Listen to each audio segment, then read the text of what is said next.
Did President William Ruto and his security team kill and cover the murder of one inspector of police?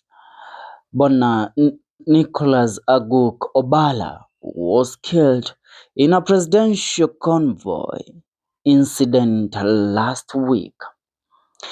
The family of a chief inspector of police who died on duty on February 7th, not last week, last month, on February 7th, has decried the lack of investigations into his death.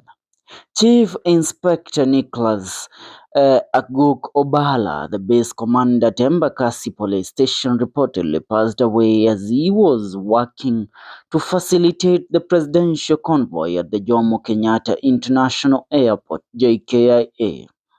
According to the family, he was knocked down by a defiant motorist as he was ushering the presidential entourage into the VIP wing of the airport.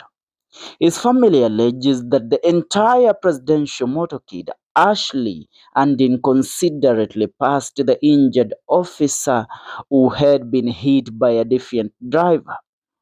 And I quote one of them: where the base commander is stationed to usher the president as the last man into the airport, there is a police rider in between.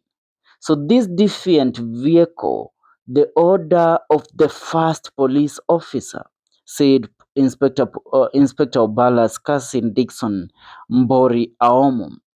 As the rider in between him, Zem by instinct, I'm imagining he felt that this guy was going to create some chaos in the motorcade.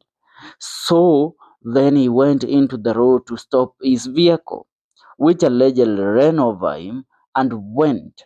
In our understanding, that is a guarded area with CCTV cameras. The family says no details of the vehicle nor its occupants have been disclosed for 4 weeks now.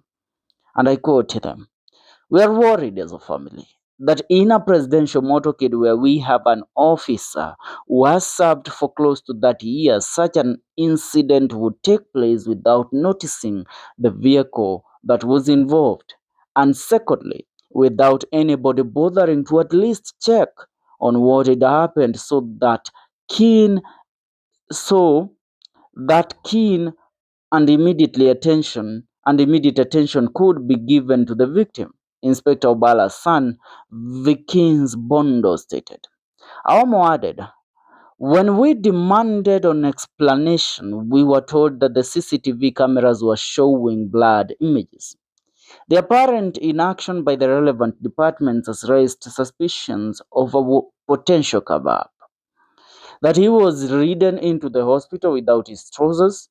He was in full combat, but only the top he was in his inner pants.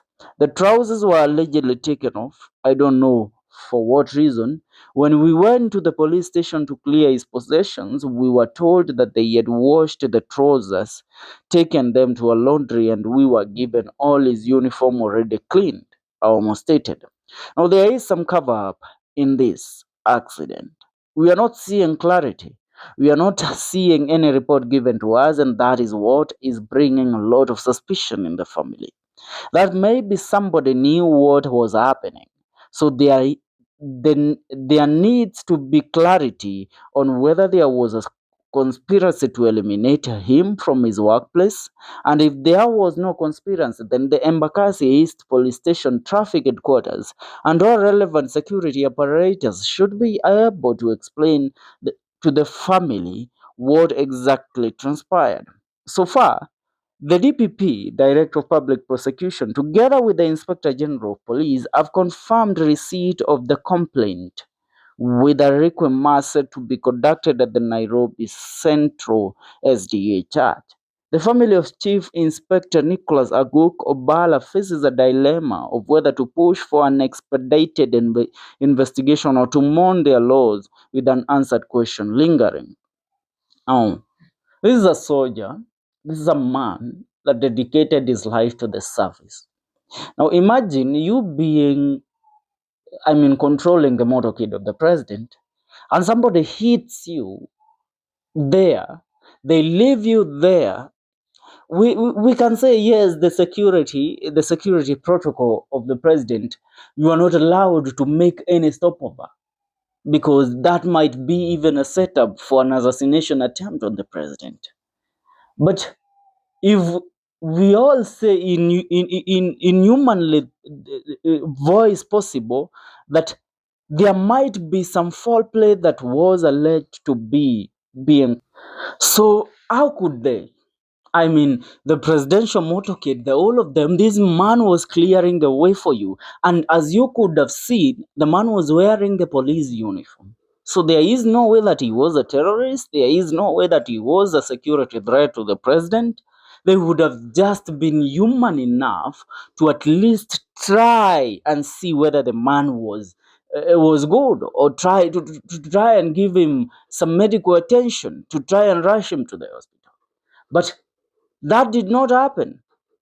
They took a very long time before the man was taken to the hospital. And tell me, how do you take somebody to the hospital, then take off his clothes and then clean them?